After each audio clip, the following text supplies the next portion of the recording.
If your social media feed is anything like mine, you probably see a lot of posts like this toward the end of the year. Spotify takes all the data they collect on what people are listening to, and they put it together in a nice format where you can see what your friends are streaming and, maybe more importantly, you're able to impose your own music taste on others. I mean, for some of us at least. Now, I personally love seeing these posts, and I'm sure Spotify doesn't mind the advertising. The only problem is I'm not a Spotify user, I don't subscribe to Spotify, so when I try to open my Spotify Wrapped at the end of the year, I'm presented with a very nicely packaged empty box.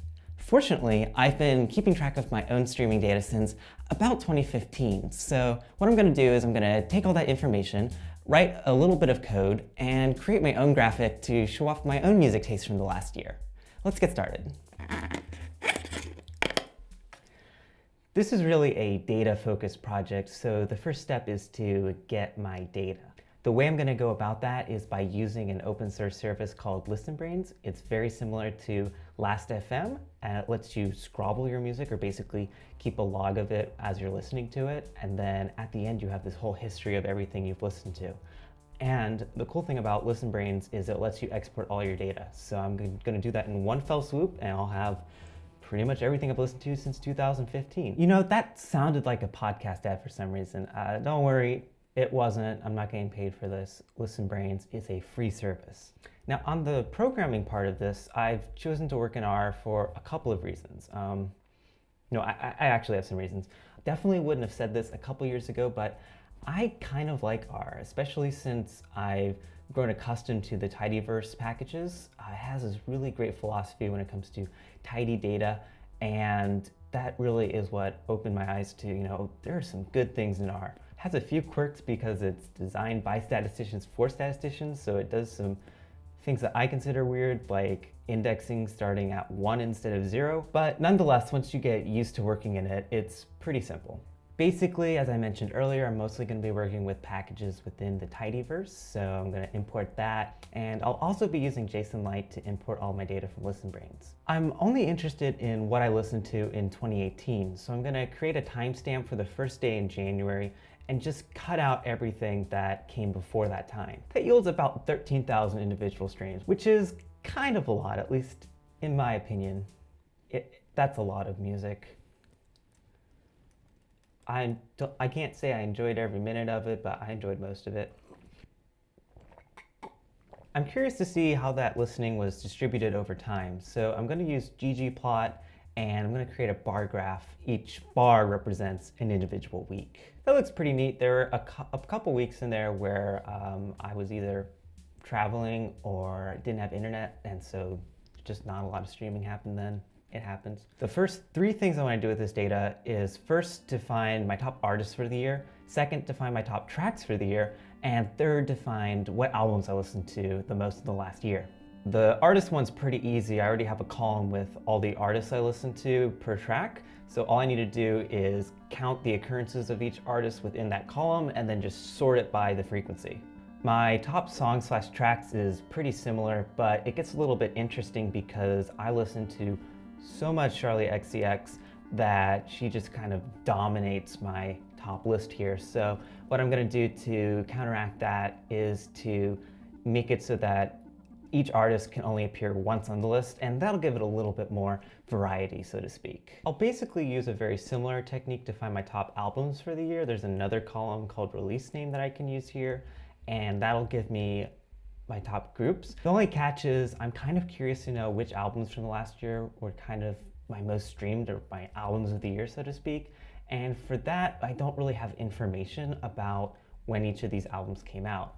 Thankfully, ListenBrainz has a sister website called MusicBrainz that has a lot of this data. I wrote a pretty simple function that goes and it takes the artist name and the release name, and it then fetches that metadata. It's not 100% accurate. It thinks Hounds of Love came out in 2018 because there was a digital release this year, but for the most part, it seems to catch everything pretty well. Since my end goal is to recreate the Spotify Wrapped graphics, there's still a little bit of information I'm missing. I want to have a decent estimate of how much music I listened to this year. Now, earlier I said I'd listened to about 13,000 songs, but the Spotify graphic uses minutes, and those are 2 completely different measures.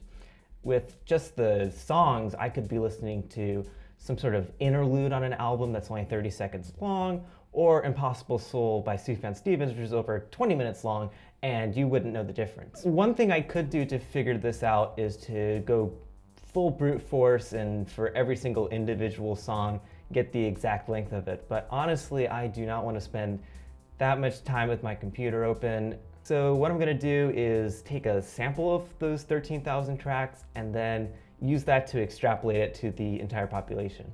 I wrote a function very similar to the one I showed you earlier that gets the links for different tracks. What I'm gonna do is take 250 songs I listened to this year, get the mean or average for the length of those tracks, and then extrapolate it to the whole population. There's probably a pretty significant margin of error there, but honestly, I don't really care about the difference between, say, 46,000 minutes and 47,000 minutes, so we're gonna be fine. The mean of this sample is just a little under 4 minutes, which makes a lot of sense because the average pop song is somewhere between 3 minutes and 4 minutes itself, so that fits right within the range. And if we multiply that number by the 13,000 streams, that gives us just above 50,000 minutes, which is equivalent to about 35 days.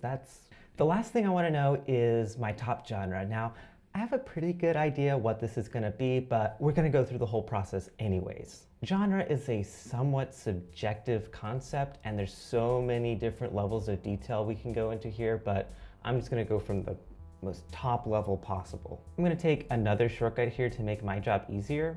I took about 100 of my top artists, and I noticed that of those 13,000 streams, they account for almost 7,000 of them. So I wrote another function to fetch the top genres for each of those artists from MusicBrainz. And what it returned to me was a big old list that I then multiplied by the number of streams I had per artist. And it gave me a list with a lot of different pop genres: pop, electropop, dance pop, electronic, pop rock, and synth pop. So I think it's pretty safe to say pop is winning this round. We just stepped through the entire process of collecting the data and processing the data, and now it's time to present it. I'm going to use R again. I'm going to make 4 different plots.